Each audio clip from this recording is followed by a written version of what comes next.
recorded, and I will be sending each of you in a follow-up email the link once I have it posted so that you can review it again or share it with some of your colleagues. So Lynn, you want to throw up the next slide?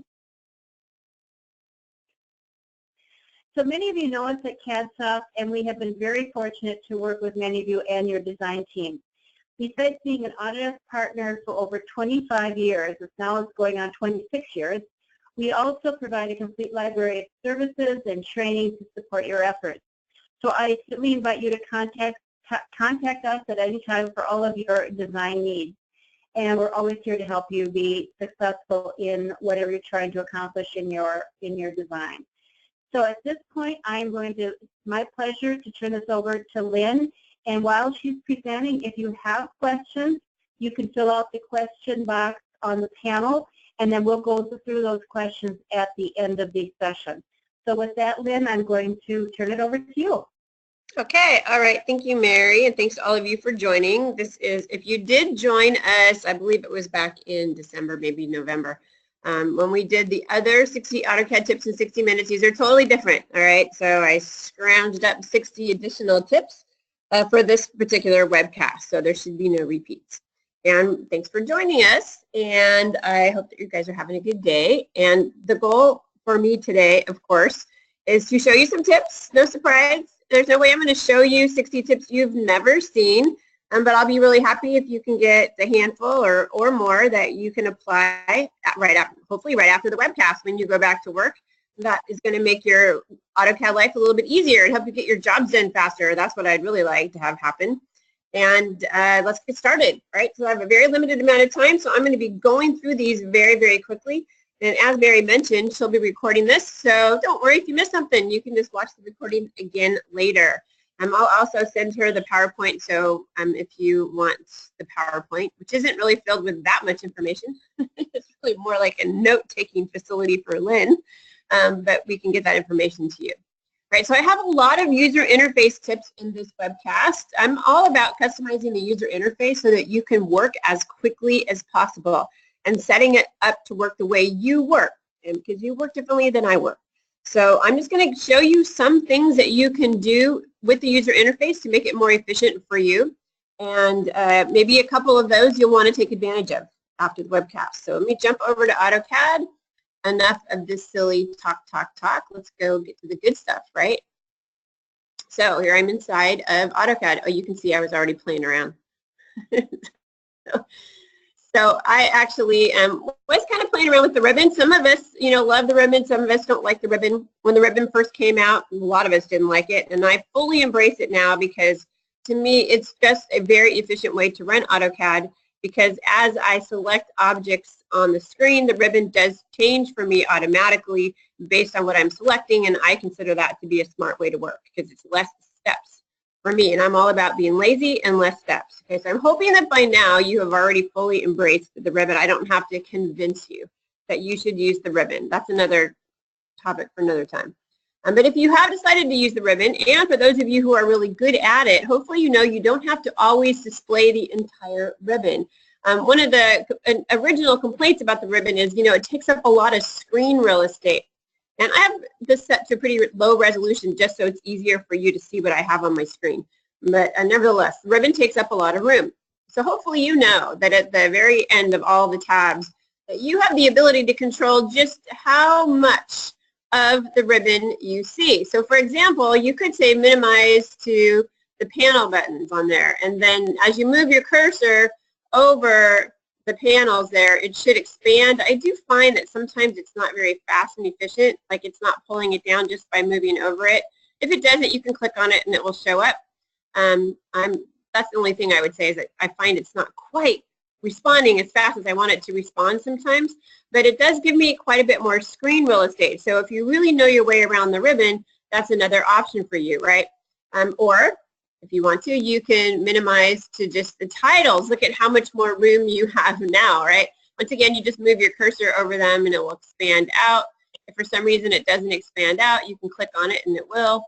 But you do have quite a bit more screen real estate. And then last but not least, for those of you who are the super users, you can minimize it just to the tabs, you crazy super user people. And then as you move your cursor over the tabs, you do have to click on the tabs and it will display them for you. But you would still move around them. It is kind of interesting how it kind of shifts them over a little bit. That's an interesting way to work. But nevertheless, and then as you move your cursor away, it does roll them back out and gets them out of your way. So that's another option for you too if you want to have more screen real estate. And then you'll also see if you ever click on this button here, it shows the full ribbon. You can get back to it very quickly. And then there's a cycle option as well, but just pick what you want. I don't think we need to cycle through all the options. But also need for you to look at minimizing the ribbon to work the way you want to work. I'm going to put it back to the full ribbon because that's the way I like to work. Hopefully you also know that you can rearrange the panels on the ribbon to work the way that you want to work. What panel do I want to go to? Let's go to one that has a lot of different little options on it. Okay, like maybe I wish CAD standards was over here. You know, hopefully you know you can move them around to work the way you want them to work. Hopefully you also know that if you have a panel that you want to be working with for a while, you can actually pull that guy right off the ribbon very easily. For example, you know you're going to be doing a lot of dimensioning. You're going to be going in and out of a couple of different commands. Why not just pull the dimension panel off, or maybe the text layer off, or the text panel off, whatever you happen to be working with, and just kind of keep it off to the side. There's a variety of ways you can change the alignment of it. And when you're finished with it, there's a very cool little button up here that says return the panel to the web ribbon. It will put it back in its assigned position. So that's another option for you as well. All right, so those are just a few things that you can do with the ribbon to set it up the way that you want it to work. So I'm also a big fan of the quick access toolbar. I almost always mention it at least once in my presentations. This is the default setting right here. Of course, you know that you can click on that arrow and you can add other options on there. Maybe you want the sheet set manager on there or something like that. And I inevitably always show the tip that you can put the layer drop-down list on the quick access toolbar. You know, this guy is always on the screen. So you should put those commands that you want to always have access to on the quick access toolbar. Any command that you are using frequently. And I do not like going to the home tab on the ribbon to change my current layer. That drives me crazy. So I always do a right click and add it to the quick access toolbar. I did show that to you in the last session that I did. I did want to tell you though that in AutoCAD 2018, which will be coming out here shortly, in AutoCAD 2018, they did add that as an additional option on this list. It is not on by default. Be sure when you upgrade to 2018 that you turn that on. I guess they got tired of listening to me give it as a tip. In fact, when I was learning it from the AutoCAD, when they were showing me what the new features, the AutoCAD team was showing me the new features. That's what they said to me. Now you can't use that as one of your tips. I'm okay with that. Make it easy for everybody to use it. Okay, so some other things about the quick access toolbar.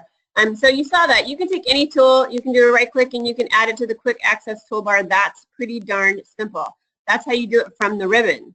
You can also click on that arrow and click on more commands. This will take you to a really light version of the CUI called the quick CUI, and you can search for any command in here. Let's say I want to put the trim command on there, and then you can grab that command and you can drag and drop that onto the quick access toolbar. And because of my resolution, I'm going to have a hard time there hitting OK. And there we go. You won't. So now that's on the quick access toolbar. And once again, you can do a right click and you can remove these anytime you want. And you can add a separator if you want. If you want a separator line here, we'll add one in. Let's add in a separator. How exciting! There's a little line in there to make it easier for you. And then if you find yourself really customizing the quick access toolbar, eventually you're going to run into these guys over here. You can also take that quick access toolbar and you can put it below the ribbon. You can sneak it in right down here if you want. Just realize that you won't burn quite as many calories as you do when you have to go all the way to the top of the drawing editor. Where's the exercise there? But you do have a lot more room to customize. So that's something for you to think about. If you really get into customizing the quick access toolbar, I'm going to go ahead and I'm going to show that above the ribbon again, and we'll keep it looking just like that. Okay, all right, so I think I covered all of that. Let's go back over to our PowerPoint just so you guys can play along here. I did that, I did that, I did that, and I did that. And I also, oh, I didn't do this. So now we're going to take a look at palettes and the status bar and application menu. All right, let's go back over to AutoCAD. Just a few more tips on the user interface. So the status bar, lower right-hand corner of the screen. Do you see these 3 lines down here? Believe it or not, they call that the hamburger internally at Autodesk. Now you are cool, probably cooler than me by far.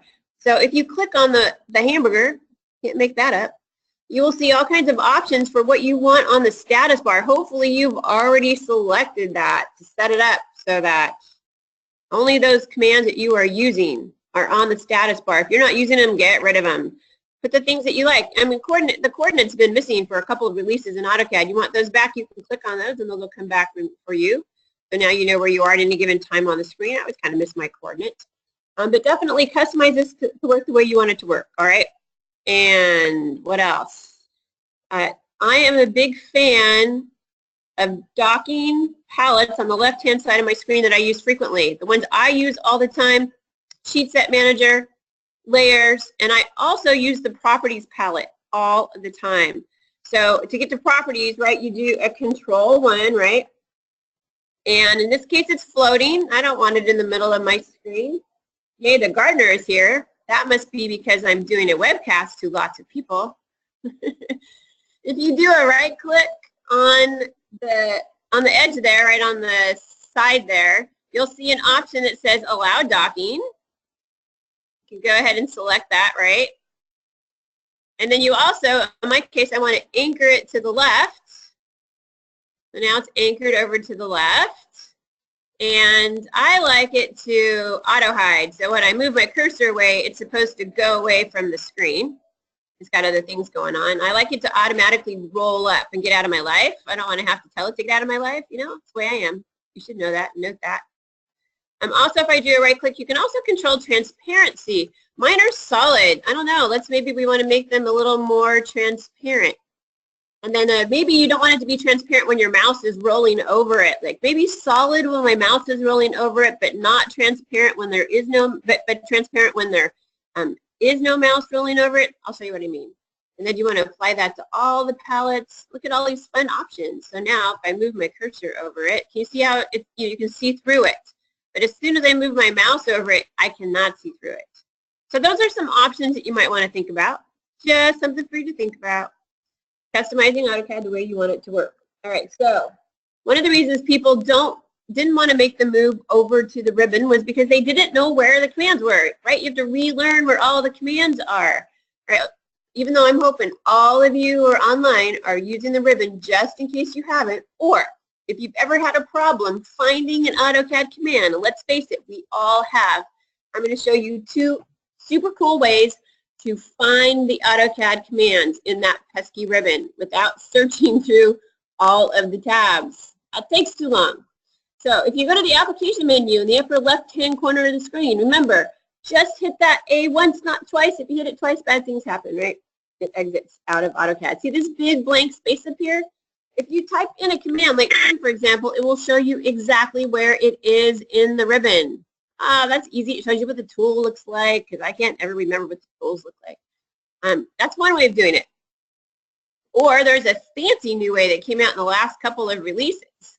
If you go to the top of the screen, very top, type a keyword or phrase. This will actually allow you to access help, right? I'm going to type in a command called ISO draft. Do you guys even know what that does? ISO draft. Let's see. It's going to execute help. Here's the ISO draft command. Please take me to ISO draft. I'll expand it just a little bit. It tells me, oh, ISO draft does blah, blah, blah.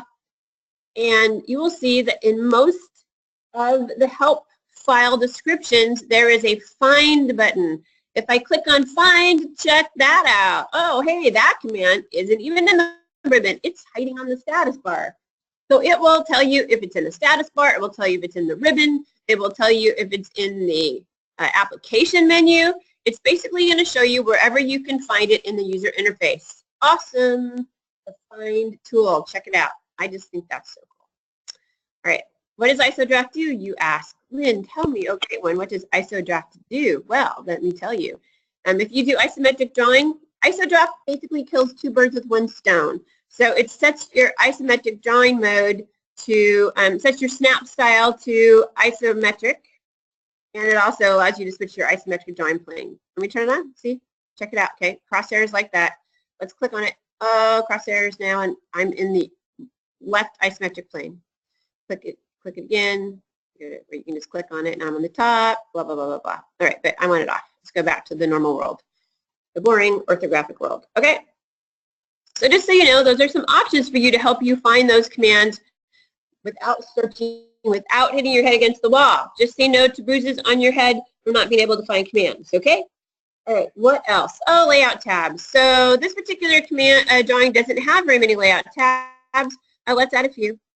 If you click on that plus, you can add more layout tabs. If you get too many, get the little arrows. You can click on the arrows. You can go to layout tabs. You can also move them around. Hopefully, you can drag and drop, even though it doesn't want me to. Drag and drop the layout tabs around, so now they're in the wrong order. And you can also do this automatic scrolling. Let's add some more. So that if I wanted the layout 1 to go after layout 5, I can kind of move it. So you see that to the very end, it'll automatically let me scroll. I can still do it. Oh yeah, I did it. So it should say, oh, it didn't let me do it. Hey, pay attention. Let me move you over here, over here. There we go.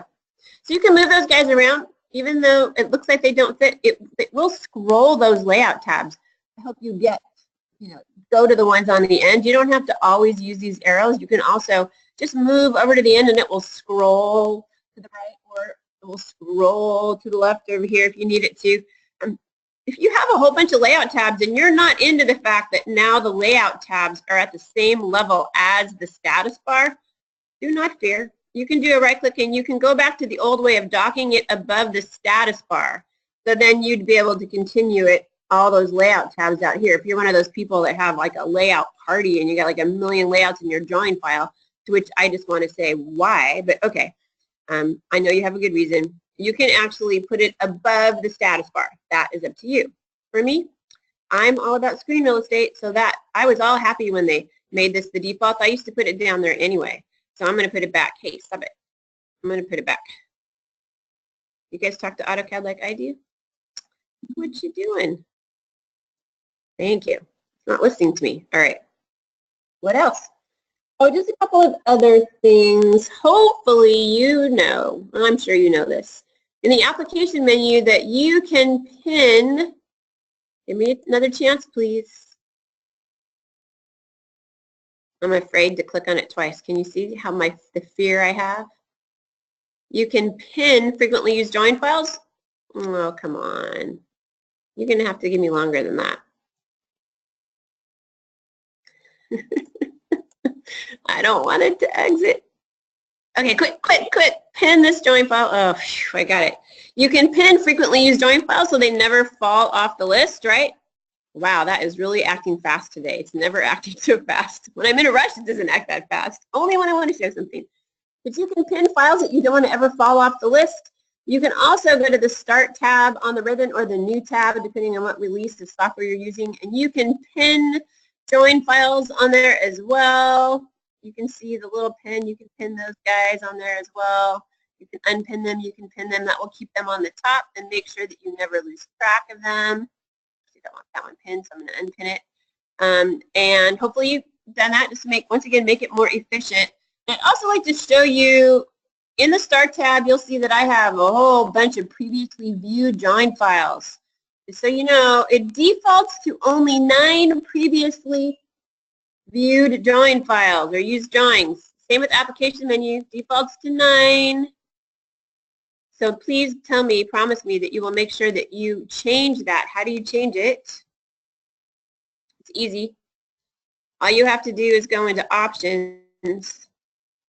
And you may, if you migrate all your settings, you probably won't have to worry about it as long as you set this at least once. But if you go to open and save, right here under application menu, defaults to 9, make sure you set that to a nice big number like 50. I don't know why you wouldn't set it to 50. It doesn't hurt anything. I highly recommend you set it to 50. Okay, 50 right here. Defaults to 9. Why does it default to 9? Is they added this in. They copied the default for file open, which has to do with the standard menu. Silly reason. Okay, So I believe, let's go back over to the PowerPoint slide. I did all of those. Moving along. Input search options. This still has something to do with the user interface. This is for those of you who type in AutoCAD commands, and let's face it, we almost all of us have to type in the commands at least at some point. So let me make sure you fully understand what the heck is happening when you are accessing commands at the command line. All right, let's do that. We'll buzz through this really quickly. I just did some videos on this for Catalyst. Let's jump back over. That sounded a little bit like a gratuitous plug to me. Didn't mean it that way. All right, so I am at the command line, and I type in line. Now, if you look over on the right-hand side of the screen, you will see that it showed me the line command, no surprise. It also showed me a variety of other commands that had line in it.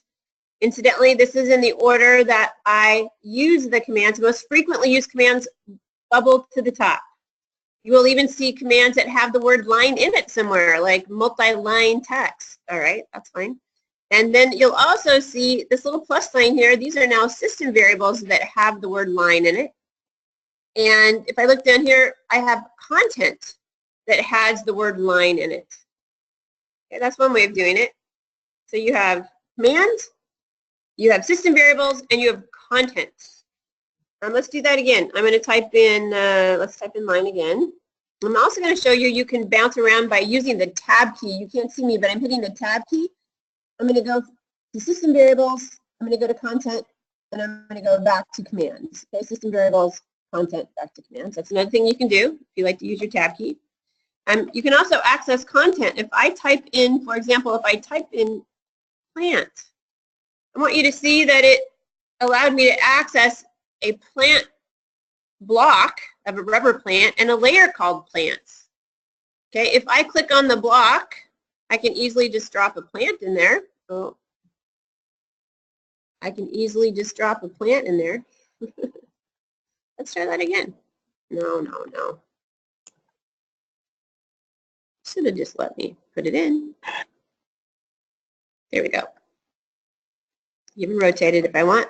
And let's change my current layer to something else. Let's change it to, wow, very exciting.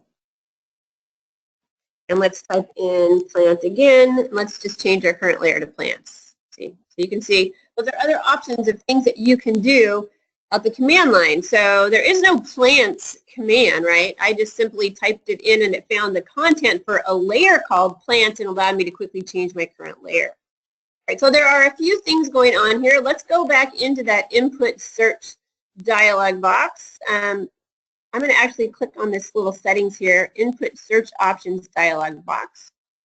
So enable autocomplete, that's what allowed me just to type in line and it went out and found everything that had line in it. Even if it was in the middle of the command, enable midstream searches. And then you'll notice that the most frequently commands bubbled to the top. If you prefer to alphabetize all of the commands, system variables, and content, you can switch it to alphabetically. Some of you might prefer it that way if that's the way your mind works. And we'll take a look at autocorrect in a minute. I also have it set up so it will display system variables. And then there's a delay time. Right, let me show you what happens if you change that. This is a millisecond, so basically that's just, 1/10 of a second. Let's change it to 500. Let's change it to 5,000. Okay, ready?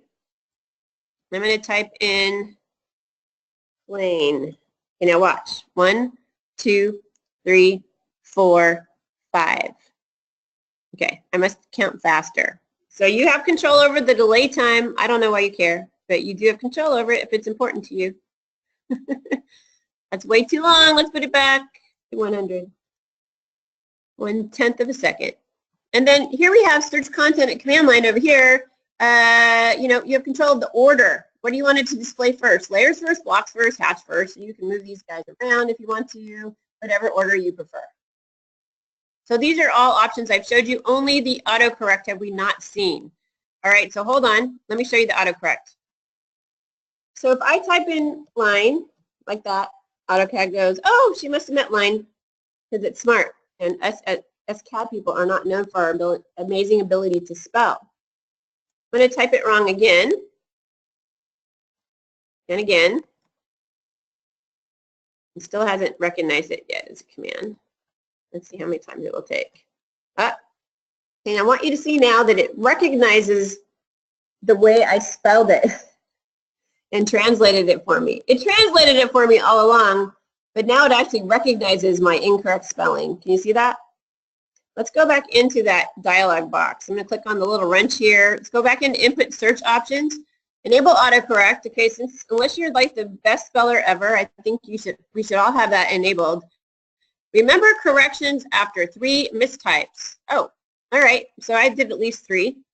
Let's go take a look under Manage, Edit Aliases. Let's take a look at the Autocorrect List. Can you see that it added my bad spelling of line to the Autocorrect List? Apparently, I also cannot spell zoom correctly or block correctly. You can add your own. If you know you always spell something wrong, you can add your own. You could even be ridiculous. You could, technically, you could type in circle like that. And you could have that be circle if you want it. Asterisk. I mean, technically that should work. So it doesn't have to be uppercase. It doesn't matter. Case doesn't matter. So on the left, that's your bad misspelling that you know you're going to spell incorrectly every time. Let's say you have issues with K's. Who knows? A comma, a space, an asterisk, and then the actual AutoCAD command you wanted to execute. Okay? All right, you with me? Save it. Save. Now, unfortunately, it won't work until you leave AutoCAD to come back in. I'm not doing that because it's 60 tips in 60 minutes. There's a cheater command that will force it to initialize. What I just did actually hits the PGP file. So let's try hitting the PGP file. This is going to kick it in. It's going to just initialize it. Give it just a quick second. If I type in KIR, look at that. It found it. My little circle command is Lynn can't spell. Actually, that's my dog sneezing there. I don't know why I feel the need to say bless you to my dog. She doesn't know. But nevertheless, it recognizes that misspelling. And that kind of takes me also to the PGP file. I don't have a lot of time to go into this. I could spend a whole time on the PGP file. Hopefully a lot of you know the PGP file stands for Program Parameters. That is where the aliases are. And just so you know, these are like all the same darn file, really. But let's go to Edit Aliases. There's a lot of information, a lot of warnings, a lot of, you know, don't run with scissors and all that good stuff. Don't do this. And scary stuff, lots of scary stuff. It's not scary, though. So in here, you'll find all that stuff like A for arc, and you will find C for circle and B for block. If you don't like them, you can come in here and change them any way you want to. I bet some of you probably wish, oh, I wish this command is what happened when I typed in a T instead of this command, or maybe you don't like M text, you wish it did single line text. You have complete control in here. Just so you know, you have complete control. I, however, am going to add a command here that doesn't affect anything else in AutoCAD. It doesn't matter where you put it on the list unless there's a duplicate, because the one at the top, actually the second one, is going to win. So let's see. Let's go to, let's just put it down, right after zebra. I want a command called Duncan. And I want it to execute the donut command. You don't need to have that big, beautiful tab in there. You can make it look ugly like that. On the left, right, that is what you want to type in AutoCAD, a comma, a space, an asterisk, and then the AutoCAD command you wanted to execute. I want to type in Duncan, and I wanted to execute the donut command. Are you with me? Do you follow me? I cannot see you, but I'm sure right now at your desk, your head is nodding. You are so excited that I'm about to show this to you. File, save. Oh yeah, Lynn, I've always wanted to add Duncan to my AutoCAD commands. All right, ready? Oh, what do I have to do? It won't work unless I leave AutoCAD to come back in, so I'm going to use this cheater command called reinit. I'm going to click on PGP. Okay, it's an old command. Digitizers on it. Does anybody use a digitizer anymore? All right, let's see what happens. Duncan. Yay! You see it, Dunkin' Donut? Execute the donut command. Oh yeah. You are way cool now. Look at that donut. How cute. Right, just so you know, you have control. If you want to have fun with your coworkers, you can go in and you can change C to execute arc. You can change A to execute line. You can have a party Change Z to zebra. Forget that zoom nonsense. Change it to zebra. Anyway, have fun, have a party. So I think I covered all of that. That was a lot of information. Probably slowed me down a little bit. Let's go over here. Bonus, aliases, autocorrect. We delayed the time. And that's it. Okay. Oh, this is a terrible slide. I teach presentation skills classes internally at Autodesk, and I would be fired for this slide. I would totally give somebody a bad time if they showed me a slide like this. But since I'm not really letting you look at it for too long of a period, and it's really just my notes, hopefully this will be okay. All right, so let's move along. Let's go back over to AutoCAD. Let's go. Wait, hold on, everybody. Design Center. You guys use Design Center? Design Center came along a long time ago, and it's a very, very powerful command. And it's kind of, you know, it was powerful a long time ago, and we've kind of forgotten about it. I'm hoping a whole bunch of you still use it. How do you get to it? Control-2. There it is right there. Okay, Design Center lets you do all kinds of amazing things. We're just going to take a look at a few of them today. So here I'm in this drawing right here. Not a very exciting drawing. Would you agree with me on that? Not a very exciting drawing. If I take a look at the layer list, not too many exciting layers, right? If I take a look at the text styles, not too many. Oops, just a few. How about dimension styles? Not too many. Not very exciting. Not a lot going on in this drawing. There's another drawing, though, that has a lot of awesome blocks and layers and styles. I want to go get all that stuff. So let's take a look at a couple of different ways that you can go get all that stuff. All right? Or maybe you just want some of the stuff. Design Center is the best way to just get some of the stuff. So Control-2, Design Center. I'm going to go to my open drawings. I think that's the easiest way to do it. I just open the drawing that I'm after that has all the good stuff in it. Or you can go through and try to find it in the tree if you want. And I'm going to go pull it from the drawing with all the good stuff in it. And here are layers. These are the layers from that drawing file. So, there's a lot of layers in there. Ooh, I like those layers. So you can just hold the Shift key down and just grab a few layers if you want, or Control, whatever, if you want. And then you can drag and drop. Can you see it would let me just drag those layers in if I wanted? Drag and drop them in. That's one way. Or you can select a whole bunch, even more if you want, or just a couple. And you can do a right click, and you can click on Add Layers if you prefer to do that. Either way. You can drag and drop or do a right click and say Add Layers. And now let's take a look at the layer list. Oh, I got a lot more layers now. Okay. So as you can see, easy way to grab many or just a few layers from one drawing to another. How about the dimension styles? Let's grab a whole bunch of these dimension styles. Let's add those dimension styles, and if I go take a look at Annotate, you will see I have a whole bunch of new dimension styles.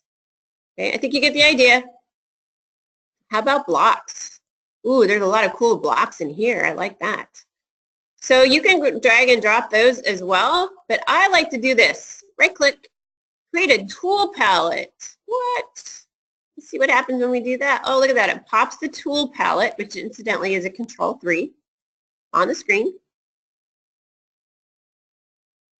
It's thinking it took all of those tools and it populated on this tool palette. I love that. Look how cool is that? I'm actually going to go back over to this drawing because these are not the right size, but just to show you that I could drag and drop very easily from this tool palette onto my drawing file. I love that. All right. You can also take blocks in your current drawing and put it on the tool palette. That's really helpful if you're working in somebody else's drawing. I don't know what layer this is on or what scale factor it is or rotation angle. I can grab an existing block, I can do a right click, and I can drag and drop it onto any tool palette. There it is. Then it's really easy for me to just put others in there. It's another option for you. If you do a right click on any of these tools, you'll see that there is a properties option. Look at the interesting things that you can do in here. Here's the scale factor. Maybe I don't want that scale factor. Look at this auxiliary scale factor. Oh my gosh, this is so smart. You could set it up so it works relative to the dim scale or the plot scale factor. One block that multiplied according to the dim scale or plot scale. How often would that be? Make it in a 1 by 1 unit square. Awesome. It knows the rotation angle. It knows the layer it came from. It knows all the information about that block. Okay, so I could be working in someone else's drawing. I could plop a bunch of blocks on there. I don't have to know anything about it. That's an option for me. Oh, incidentally, if you will also see on there that there was an option for prompt for rotation. So you can change it from that 90 to yes. And now when I insert it, it will allow me to rotate it. Let's try that again. See? Okay. How about this hatch pattern? I'm working at someone else's drawing. I don't know what that hatch pattern is. I don't know what the scale factor is. I don't know what layer it is. No problem. I am lazy. Right click, drag and drop that. This is just one way, incidentally, of doing all this. Last time I showed you a different way. Okay, now I can grab, it's obviously the honeycomb pattern. I can grab, put that in there. Easy, drag and drop. I don't have to know anything about it. Just drag it and drop it. Oh, you don't want to go in there. How about over there? And let's take a look at that. Right click, properties. Scale factor 0.1, I didn't have to find that out. I don't have to know any of that. It knows the layer it's supposed to go on. It knows the rotation angle. It's just smart. I like smart. I don't have to process it. So that's if you just want to work really, really quickly. These tool palettes can come in super handy. All right, so I'm going to do a super undo. I can just do undo back, right? But I'm not. Instead, I'm going to do it the hard way. Okay. All the way to the back, I just want to point out that I hardly have any layers. Again, I'm back to the very few layers. I'm going to turn off this tool palette. Go away, tool palette. And I'm going to show you the ultimate in laziness. The laziest way ever to bring in a bunch of layers and text styles and dimension styles, etc. from another drawing. We used to do this all the time a long time ago. You want to go get all the good stuff from another drawing. You go into the insert command. You do a browse, and you go find that file that you're after. I'm just going to pick one. I'll pretend it's this one.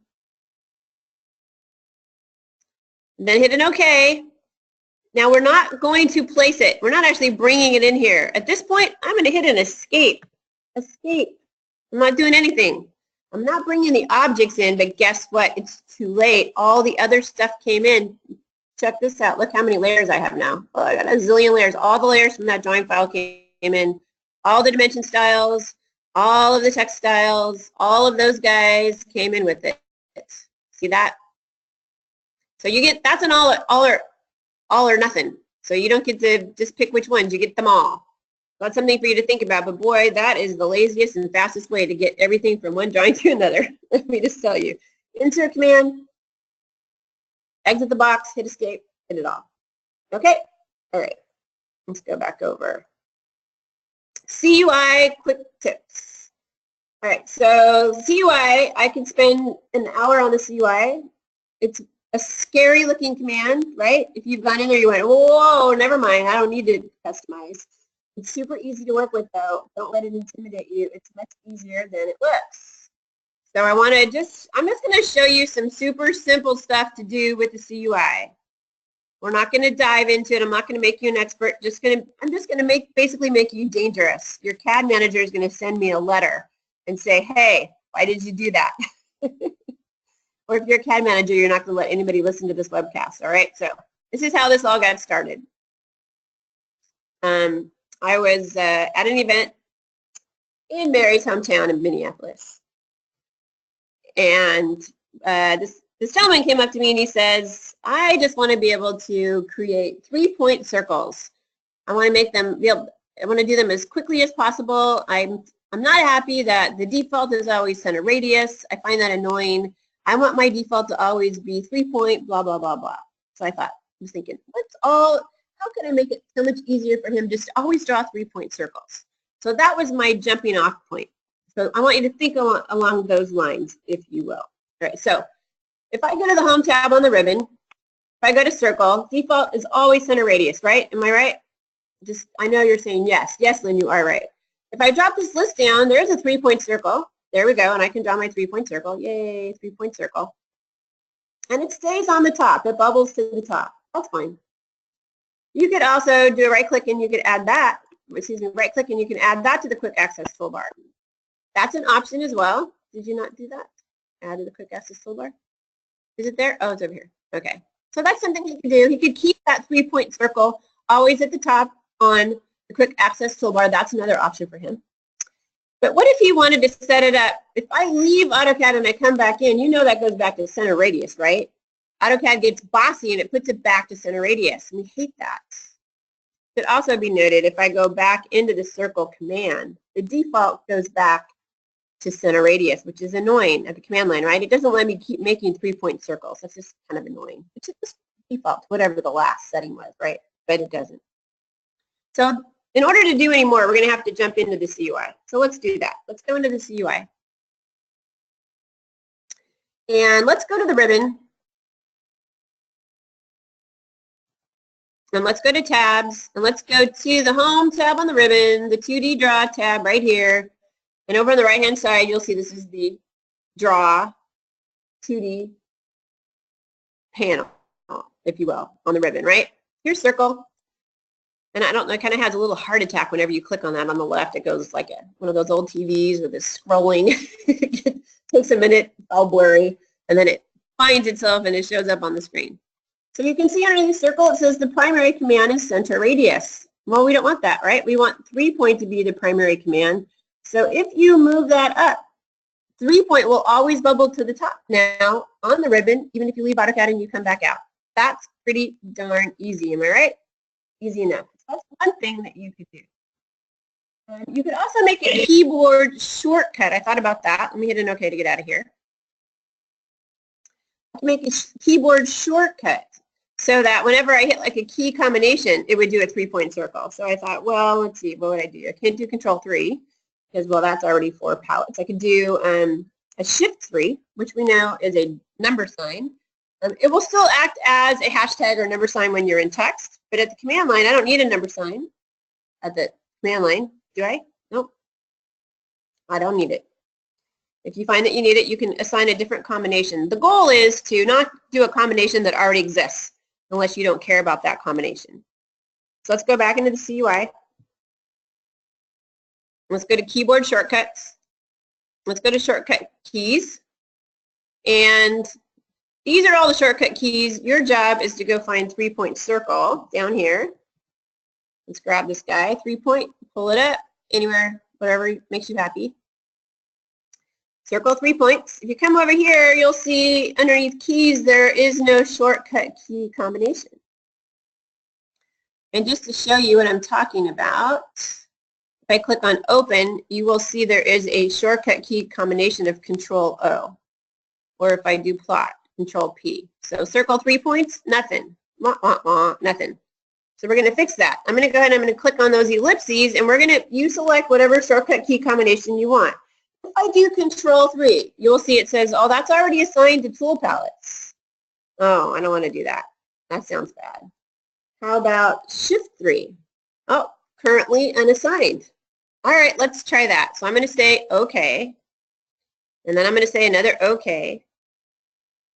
And now that I'm at the command line, if I do Shift 3, look what happens. It executes the 3-point circle command. I love that. That makes me happy.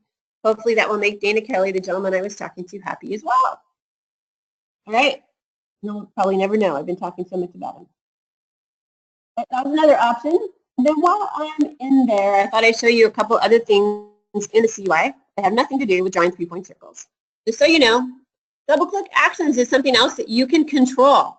When you double-click on an object, what happens?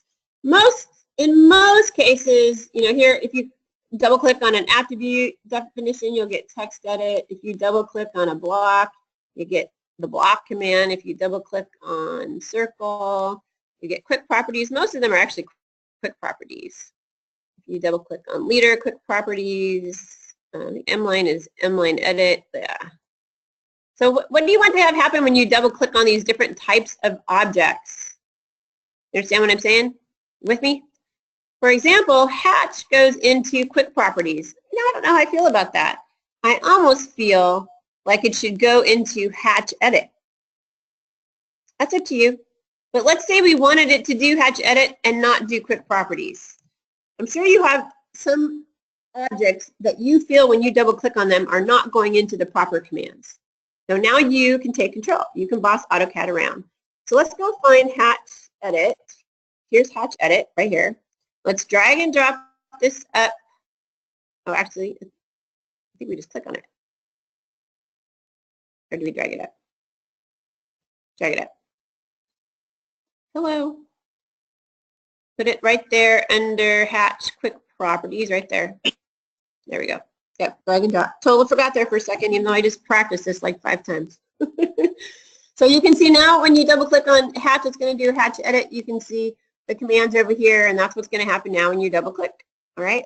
And the other thing I wanted to show you while I'm in here, in the interest of time, we don't want to spend too much time on this. If I go under mouse buttons, some other things you can customize. You can customize what happens when you hit the right button. You can customize what happens when you do a shift and the right button or the second button. If you have more buttons, you can customize them as well. You can customize what happens when you do a control and the right button. And you can, for those of you who are really coordinated, you can control what happens when you do a control and a shift and a right button. And I want you to see these are all set to the snap menu. How boring is that? It's not very functional. So if you are coordinated, you might want to assign something different to maybe control and the right button, second button, or shift control and the second button. Maybe give it something else, some other reason to live. Some command you use all the time. I would come in here, do the same thing. You type in the command that you want, and then you drag and drop it on top of where it says snap menu. Okay? Got it? Actually, I'll just do it. Let's say trim. Maybe use the trim command all the time. You have to be able to type it right though. Trim. So you could grab trim and you could say, hey, you know, whenever I do control and the second button, I want it to do trim instead. Can you see that? And then I'm going to cancel. But you would say, okay. And then when you did a control and a right click, it would do trim. Just something for you to think about. More ways to customize your world, and that's important. Oh, and then I also should mention, if it all goes badly, and it could, I think I'll have to show this to you because it's hard for you to see that.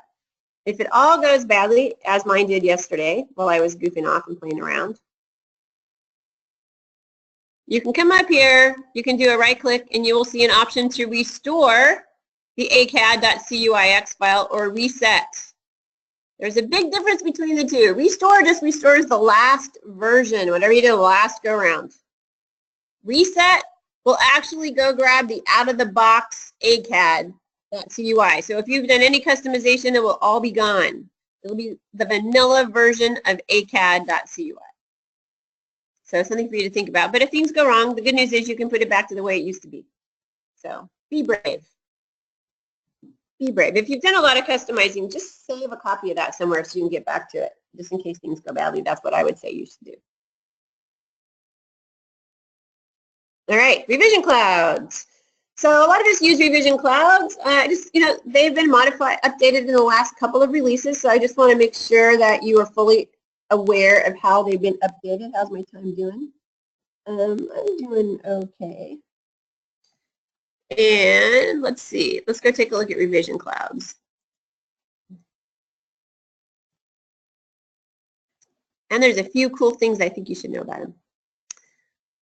So underneath annotate, you will find under markup these lovely revision clouds. And I'm sure you've worked with them. I just want to make sure we're all on the exact same page. They used to be an Express tool, right? And they used to, when you drew them and you tried to edit them, they were all kind of wonky because they had so many grips on them, right? They had a lot of grips on them. Let's just really quickly draw a rectangular. And let's actually see, did I set it back? I did. All right, so now with the last couple of releases, they've modified the revision cloud, so there's hardly any grips. They're very easy to work with, right? Very easy to draw. Let's do another one. Let's do a polygonal, same idea. You just pick as many as you want. It's very simple to work with.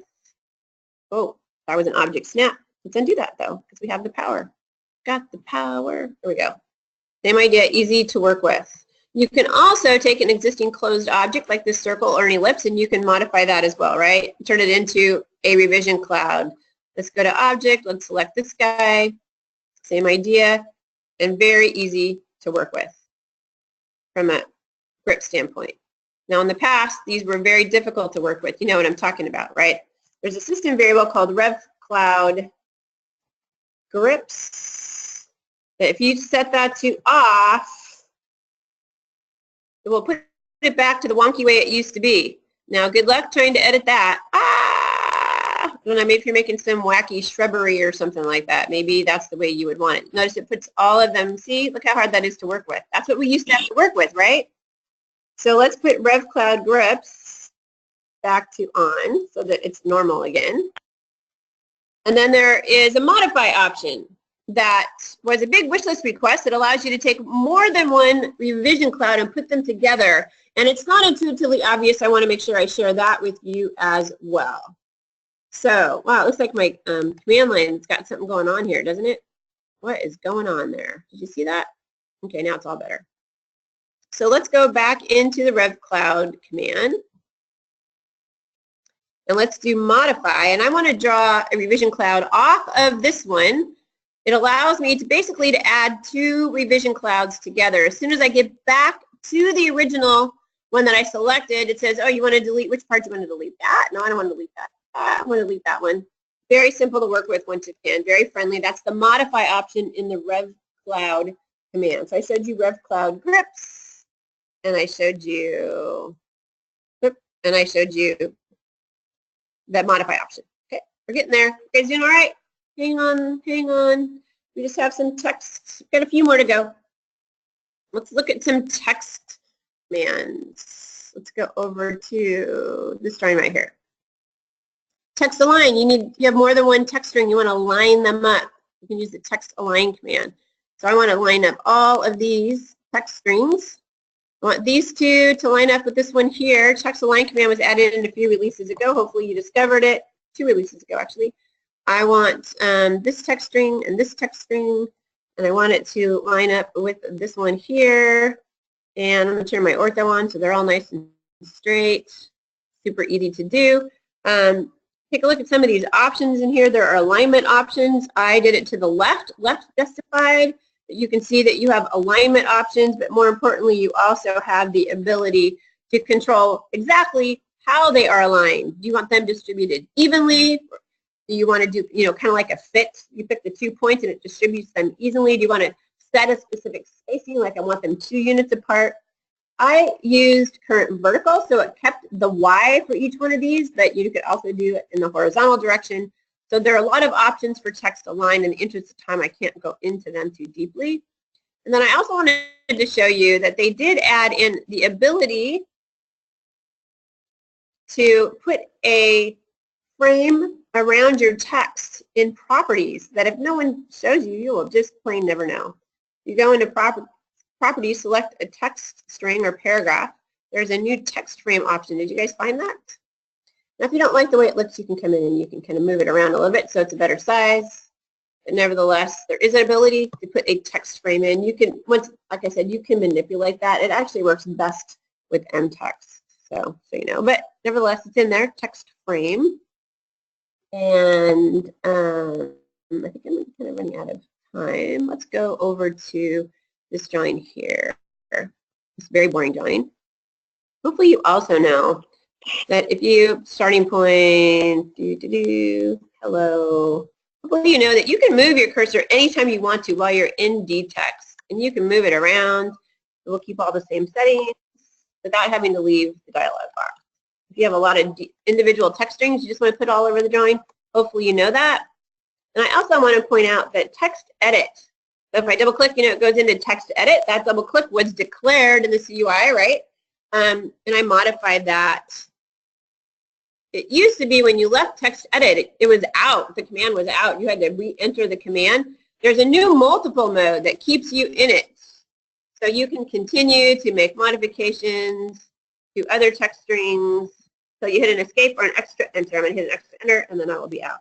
So text edit is now a multiple command, and it keeps returning over and over again. Okay. See how nice this looks with an mtext? That frame does a better job with mtext. All right. What time is it again? Oh, I'm totally running out of time. I always run out of time. All right. Really quickly, we're going to go through file tabs. Fastest ever file tab attack. Okay, we got it. File tabs, I'm sure you guys are using them. Hopefully you know you can move them around, right? Of course, you know you can add new ones. Clicking on them, you can make new ones. For some reason, my grid's on all of a sudden. Hopefully you also know that you can move to any tab and you don't have to go to the actual drawing file. You can do a plot or a publish without going to that layout, which is really nice. And I also love the fact that you can do a right click on any one of these tabs and you have some pretty darn cool options. You have a close all other drawings. So all the drawings will close except for the one that your tab is highlighted on. Copy full file path. Why would you want to do that? Well, you'd want to do that so that you could maybe drop that in an email so that someone else could grab that, your drawing file location, right? And then open file location, well, hey, let's face it, I am always forgetting what directory my drawing file is in. Other than doing a save as, you can open file location and it will show you exactly where you're at, okay? Just something for you to think about, much better than save as. See how I went through that slide quickly? Oh yeah, so you know, if there is an asterisk on the tab, that means that there have been changes were made and yet it has not been saved. And no surprise, a lock means that it is read-only. And for those of you who do not like the Start tab and want it to die a terrible death, all you have to do is set Start Mode to 0. If you change your mind and you set Start Mode to 1, it will not take effect until you leave AutoCAD and come back in. So it's a commitment. Think about it. For those of you with the fear of commitment, don't do it. And I'm just going to talk about all of these. I think I mentioned this in the last one. Here's just a bunch of keys. If you have a viewport inside of another viewport and you can't get to it, you keep trying to click and you can't get to it, just so you know, Control-R will cycle through all of your viewports. Ever wanted to select all the objects in your drawing at one time? You can type in all, or you can do a Control-A. Did you know that? You have a specific object snap you're trying to get to. You want to get to quadrant. It keeps going to center. You know, you can hit the tab key to cycle through your object snaps. So you get to the one that you want. If you hold down the right mouse button, did you know that it will clear all of your grips? A little trivia for you there. And if you ever needed more than one hot grip, if you hold the shift key down while you're selecting hot grips, it'll allow you to have as many hot grips as you want. See how fast I went through that slide? All right. We're at the end of our time, but I will spend a very short period of time on everybody's favorite part. These are new ways to torture your coworker. You ready? Everybody ready? You can hide all the objects in your drawing. Let's just really quickly, let's go to any drawing. Go to model. Right click. Well, actually, I need to select all the objects first. Can I do Control-A? Look at that. Control-A, grab all the objects in your drawing. Right click. Isolate, hide objects. Everything is gone. It looks like it's gone, right? It's not gone, but you can't see them. They're all hidden. If you leave that drawing file and come back in, they will return unless you set object isolation mode to 1, in which case they will not return. They're still there, but you have to know how to get them back. Do you know how to get them back? I'll show you how to get them back. You get them back by clicking down here. Oh, it's not that drawing though. Down here, see that little blue circle means that there are isolated objects that are hidden. If you do a right click, you can end object isolation, or you can do a right click and you can grab it from here. If you ever see that little blue circle on that, means that there are hidden objects. It's not very clear, not very obvious what's going on there. You can lock all the layers. So basically, you go to Home, go to here, Late ISO, and then let's do all. Can't do all. Just grab a whole bunch of them. I won't let you do them all. But grab a whole bunch of objects, a bunch of layers. And then what you want to do is you want to make sure that everything is really, really faded. Did that work? Oh, it's because I'm not in model space. Failure. Let's do it again. Let's see how many it will let us do. Won't let you do the current layer. And then we want to make sure that, so this controls the fading here of the other layers. You want them to be really, really faded, super, super faded. You can actually set that, what was it, fade, lay lock fade control to 0. So then it looks like everything is okay on the screen, but you can't select most of the objects. You're going to pick as many objects as you can so that they're all locked, but you're going to make it look like they're not locked. You don't want to fade them at all, and then people will go crazy just trying to select them. I don't like that one as much. And then you can, I just showed you how to use the CUI, right? You can go in there and you can have a party in there. You can change the tools in there. So you can change the circle command to the line command. You can do that in aliases as well. You can have a little party with your friends and be evil if you want to. You have the power. And then a clean screen, I just thought I'd show this one to you if you haven't discovered this yet.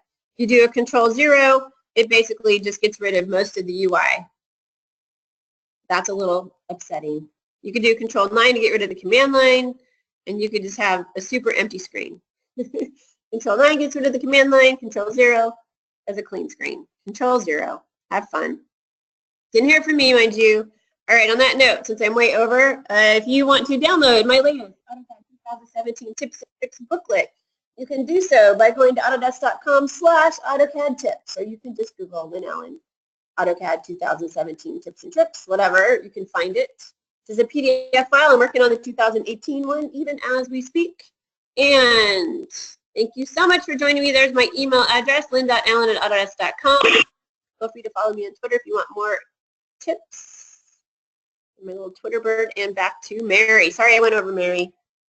No problem, Lynn. Thank you very much. So thank you, everybody. Thank you, Lynn, so much for doing this again for us. As I mentioned at the start, we're recording this session, so once we're done and I get it all loaded up on YouTube, which is where we host them, I will send everybody a link in a follow-up email. I also will send you the link to the archived webinar recording of Lynn's first 60 tips in 60 minutes, so you have all of them. So our next lunch with Lynn is on May 23rd, and at that point she's going to discuss embracing the cloud, clear up some misconceptions about working in the cloud, and also talk about what's latest with Autodesk Cloud Solutions. And then I also want to announce that Lynn will be joining us in person live in June, on June 13th, 14th, and 15th. We're going to be doing a road show starting in Albuquerque, then Phoenix, and then down to Tucson.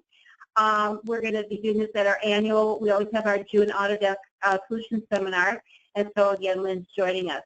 We'll be covering some of the things of what's new in 2018, but much, much more. So the registration site is open for that seminar. We don't have all the details yet, but you can still pre-register, so I will send that all to you in the follow-up email. But once again, thanks, Lynn, for offering to do this for us, and thank you, everybody, for joining us. There were no questions, so I'm assuming you answered everybody's questions marvelously, as you always do. Went so fast. But if anybody has further questions, please reach out to me, and I can always connect with Lynn. So with that, everybody have a wonderful day. Thank you, Lynn. Okay, thanks for joining me. Hope to see you guys on the live event.